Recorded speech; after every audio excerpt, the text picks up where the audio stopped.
Bismillahirrahmanirrahim. Allahumma salli ala Sayyidina Muhammad wa ala alihi wa sahbihi wa sallim.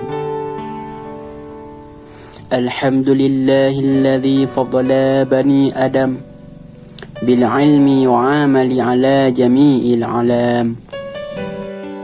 Assalamualaikum warahmatullahi wabarakatuh. Sahabat santri official yang mulia, Alhamdulillah kita bisa berjumpa kembali. Mudah-mudahan kita senantiasa dilindungi oleh Allah Subhanahu wa ta'ala dan diberi kesehatan dan diberi mau'inah dan diberi hidayah oleh Allah Subhanahu wa ta'ala. Kisah 10 sahabat Nabi SAW yang dijamin masuk syurga. 1. Abu Bakar As-Siddiq. Abu Bakar As-Siddiq radhiyallahu anhu adalah khalifah pertama. Setelah Nabi wafat, beliau sahabat yang paling dekat dengan Rasulullah SAW. Kemanapun Nabi pergi, beliau selalu menyertainya, termasuk saat Rasulullah SAW dalam perjalanan hijriah dari Makkah ke Madinah. Suatu perjalanan yang penuh dengan resiko. Sejak remaja, Abu Bakar telah bersahabat dengan Nabi. Beliau juga orang yang pertama memeluk Islam. Tidak sulit baginya untuk mempercayai ajaran Islam karena beliau tahu betul-betul keagungan akhlak Rasulullah SAW. Demikian juga saat Nabi menyampaikan peristiwa Isra' Mi'raj, Abu Bakarlah sahabat yang pertama kali membenarkan peristiwa tersebut. Oleh sebab itu, beliau diberi gelar oleh Rasulullah SAW, yakni As-Siddiq, artinya yang benar, jujur dan membenarkan. Abu Bakar wafat dalam usia 63 tahun pada tahun 13 Hijriah. Beliau dimakamkan di Madinah bersebelahan dengan makam Rasulullah SAW.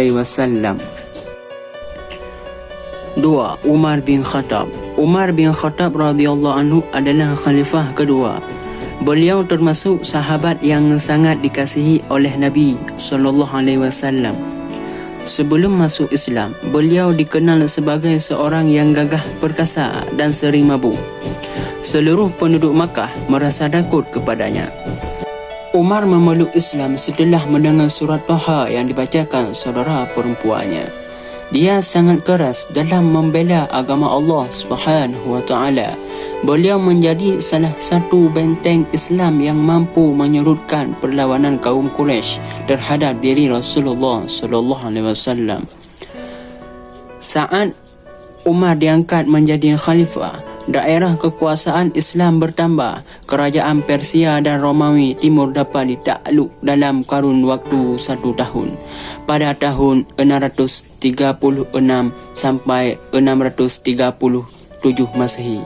Pimpinan yang sederhana dan peduli pada rakyatnya ini wafat setelah dibunuh Abu Lu'lu'ah hendak memimpin salat. Wafatnya pada tahun 23 Hijriah. Ia dimakamkan berdekatan dengan makam Abu Bakar dan dengan makam Rasulullah SAW. 3. Utsman bin Affan. Utsman bin Affan radhiyallahu anhu adalah khalifah Islam ketiga. Pada saat kepemimpinannya, beliau berhasil mengumpulkan wahyu dan menyusunkan dalam bentuk mushaf Al-Quran. Utsman bin Affan masuk Islam lewat ajakan Abu Bakar. Beliau mendapat gelar Zulnurain, pemilik 2 cahaya, karena menikahi 2 putri Rasulullah SAW yang bernama Ruqayyah dan Ummul Kasum. Utsman dikenal sebagai saudagar kaya dan dermawan. Beliau selalu menafkahkan harta di jalan Allah Subhanahu wa ta'ala. Saat berlakunya peperangan Tabuk, Utsman menyumbang lebih daripada 940 ekor unta, kemudian membawa 60 ekor kuda untuk mengenapinya menjadi 1000. Utsman wafat pada tahun 35 Hijriah atau 655 Masehi.